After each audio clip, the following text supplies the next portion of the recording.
For this lesson, I'm using the Premiere Pro project file 0901 Frame Rates and Audio Channels. You'll find that project file with the media associated with this lesson.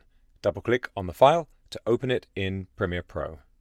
Video is comprised of a series of still images called frames that are displayed so quickly they appear to be continuous. Different camera systems use different frame rates, and it's common practice to record a high frame rate on location so you can play back the action in slow motion in post-production. It's also common to use each audio channel in your recording separately, rather than capturing stereo or just mono sound. To work with these kinds of media, you'll need to tell Premiere Pro how to interpret your clips. I have a clip in my source monitor. It's this Go PR 2562 MP4 file that was recorded at a very high frame rate. It was recorded at almost 120 frames per second. If I play this back now, though, you can see it plays in slow motion. That's because, although it was recorded at about 120 frames per second, it's playing back at 30 frames per second. And notice I've got a sequence open in the timeline panel, slow motion sequence, that has just that clip inside of it. To change the playback speed for the clip in Premiere Pro, I'm going to right-click on it in the project panel. I'm going to choose Modify and Interpret Footage. This brings up the Modify Clip dialog, and there are quite a lot of options here to change the way Premiere Pro interprets your media. Right now, the frame rate setting is set to assume a particular frame rate, 30 frames per second. But I'm going to change this to use the frame rate from the file, which is a little over 119 frames per second. Now I'll click OK, and right away you can see a change occurs in the sequence. This clip is showing a lot of missing content, and that's because the clip is playing back faster. All of the media is there, it's just playing back quicker than it was before. Let's play this back in the sequence.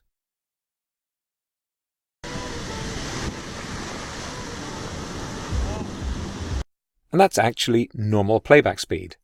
It's much more than your eye needs to see smooth motion. If you've already added a clip to a sequence, as I had done here, when you make changes to the playback speed by adjusting the interpretation of the clip in the project panel, Premiere Pro won't change the duration in your sequence. And let's check out another scenario.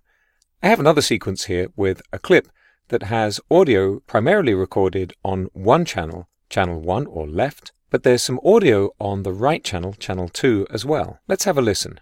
In Japan, grew up there until I was 5, then moved to... You can see the difference in the level by looking at the waveforms in the sequence. And in fact, if I double-click to open up this clip in the source monitor and switch to viewing the waveform, which I can do quite quickly by clicking on this little drag audio only button under the picture, it's even more visible that there's a difference between the two. Again, I'm going to right-click on the clip in the project panel. I'm going to choose Modify, and this time I'm going to choose Audio Channels. I'm going to switch the preset to Mono, which means that I'll get two audio clips instead of one for the left audio and one for the right. And by default, they're set up so that clip number 1 gets the left audio, clip number 2 gets the right audio. I'll click OK. I get a warning letting me know that nothing's going to change for any sequences that already contain this clip. I'll say yes. And let's take that same clip and drag it into the sequence again. I'll just shorten the audio 1 track so you can see a little more clearly. Increase the height for audio 2 and drag over a little with the navigator. We now have two separate audio clips, one for each audio channel. And of course, we don't need the second one. In my timeline panel, I have the linked selection option turned off, which means if I select this unwanted audio clip, only it is selected, and I can press the delete key to remove it.